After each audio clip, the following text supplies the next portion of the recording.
So I want to tell you how the Legend Award began, because there wasn't one. Until I got a DVD in my hand, and it said Ray Bradbury's Kaleidoscope, with a really cool picture of some spaceship in space. And I went, wow, I remember reading the Martian Chronicles, and I wanted to be an astronaut. Challenge was, I have claustrophobia. So I can't be an astronaut, and that's probably why I'm standing here today.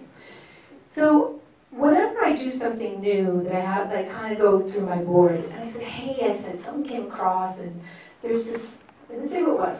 I said, this man, who I feel is a legend, has written over 500 short stories. That's what new media is about. We're about all ages, all cultures, all media. As you can see, we have an international art gallery outside. We have live performance earlier. He touches all ages, all cultures, all media. And so we proceeded to arrange to have the Legend Award. So unfortunately, he passed away. His daughter, obviously sends her regards. She's not in any shape or form to come. She knows about the award. She's very pleased with it.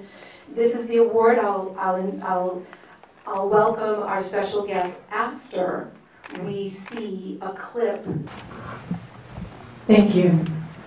So because we had to, because I wanted to have someone much more appropriate than me present the award to someone much more appropriate than me to receive it, to give it to the family, I'm going to read, which I normally don't do from the script so I can get it right.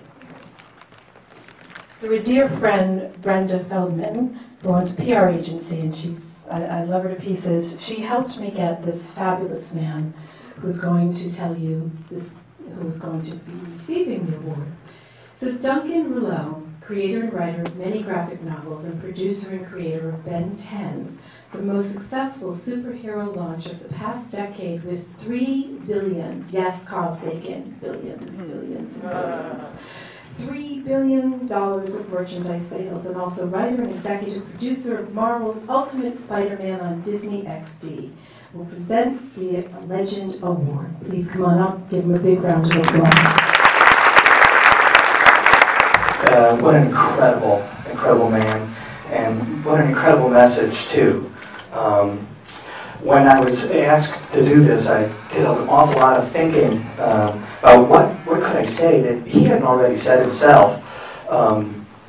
It's true, I also, much like Ray, and this is about as far as the comparisons will go, I fell in love with comic books, and I do what I love to do. And I've written and drawn many comic books. I work in fantasy and in science fiction storytelling.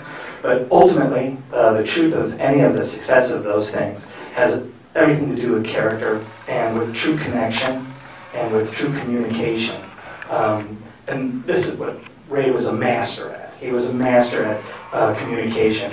A lot of people think that Fahrenheit 451 had so much to do with totalitarianism and book burning, but really at the core of that story was the idea that we, as consumers of information, there's many different ways to get it, and it's there's passive forms, and much what was happening also at that time period when he was writing that book was the advent of TV. And he was such a great lover and a great believer in books and in the idea of active consumption of information instead of passive consumption of information. And this is something that he carried over into all of his stories. And it's fitting for the New Media Festival. Also, when we get this full circle, we come into the internet and the idea of interaction and a new form of dialogue that's happening right now in our age. So I think it's very fitting to put it inside of those contexts. But when I was looking over what I wanted to talk about, I came across one of his stories, and there's no better way to honor him than tell a little story. So if I may, I'll tell you a little story. When I was younger, I fell in love, like I said, in comic books, and I had a very similar journey, fantasy books, high adventure stories. And one of these stories that I came across when I was a young man, well, not even a man yet, was a Ray Bradbury story called The Toynbee Converter. It was a short story. And it had a great deal of effect on me, but it happened to me twice. When I was younger, I had read this story, and it showed me the possibilities of storytelling, and at the very heart and the hope that he would tell inside of his stories. And I'll just give you a quick briefing of what happens in the story. It's a story of a time traveler who comes to, says he's come back from the future, and he tells the people around him he's seen 100 years in the future, and that we've solved it. We've gotten everything right. We have learned how to feed the poor. We have no war. We all get along. Discrimination is gone. We live in a utopia. So please have faith, trust people. I've seen it. And this message from this time traveler is so powerful that the people of that day take that message and they carry it on, knowing that one day it's going to become real. Well, cut to 100 years later, they're waiting for the time traveler to appear, because this is what time he came to see this utopia. And the time traveler never arrived. And it's at this point that, in the story, that it's revealed that time traveler, in fact, never traveled time, but he was a storyteller. And what he offered those people back then was the hope of what to become in the future.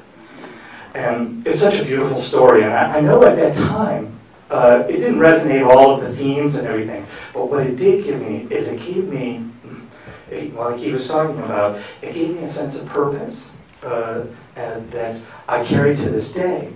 A few years ago, I work, and this is also fitting for the story that, or the film that we just saw with the Hubble Cassini projects. I work in an area where a lot of guys, a lot of my friends are work at JPL. And I was telling one of them that I was lamenting a little. I was having a little bit of an existential crisis. That they were putting ships on the moon, and well, at this point it was the Mars rover. And it's like, wow, you guys are doing such fantastic concrete work. And I'm just sitting here telling little science fiction stories. And I was having a little bit of an existential crisis. And one of my friends, who was a scientist, and he's quite well known inside the science circles, said, you know what? You know what was most important to me? And he showed me the Toynbee converter story, which I was familiar with. And it was a story that had also moved him, but it moved him in a different direction. It moved him to be somebody who would explore, but through science. And much like Ray was saying, you find what you do it well, and you love doing it. And so his influence not only affected me, but it also affected, well, so many other people around them. So, in that mindset, I would like to take a moment just to honor him. He honors himself through his work. I know we all know that, but to take a moment to say thank you to him for that, I would humbly present this Legend Award. And if I could have Miss Sally Kirkland come up to accept the award. Ms. Kirkland has a few of her own fantastic Ray Bradbury stories, but one being that she also worked with Ray during the 1992, the Zero Hour. The 0 Hour. So, let me get a mic. Yeah.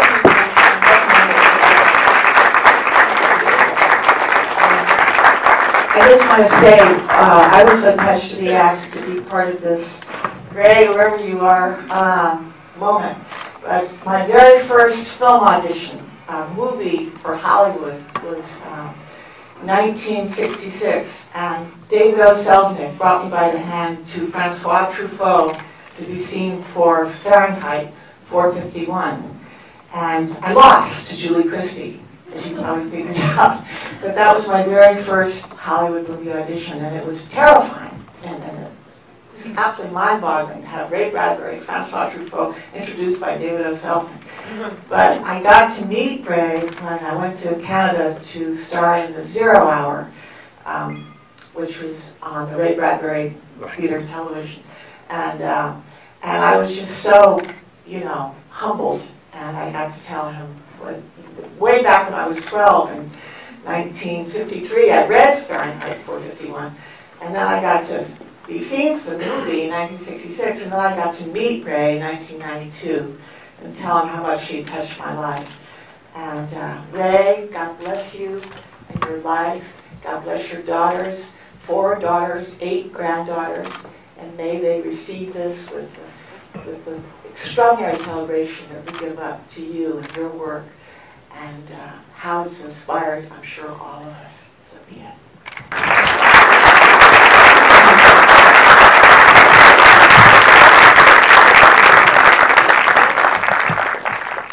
A little surprise, just at the last second, Mr. Zack Snyder wanted to send a quote to us today for Ray.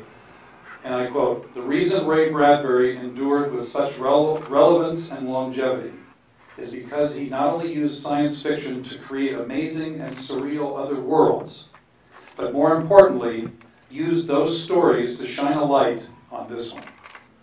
So that's Zack Snyder. Yay. Now here's another quote that came in from someone else. "Kaleidoscope means observer of beautiful forms, and Ray did so all his life. From the awesome formations in the sky to the vast variety of characters on Earth, he was indeed a kaleidoscope." William Shatner. Wow. Very nice. And last but not least, even though Ray was only in a brief moment of my life, he touched me deeply with his warmth, his kindness, and his loving spirit. I, as well as everyone here, shall miss him. Thank you, Ray. So when Brett and I were talking about the film, he said it was the last film that Ray Bradbury saw of his work, and he cried, and he was really proud of it. So we're going to enjoy that.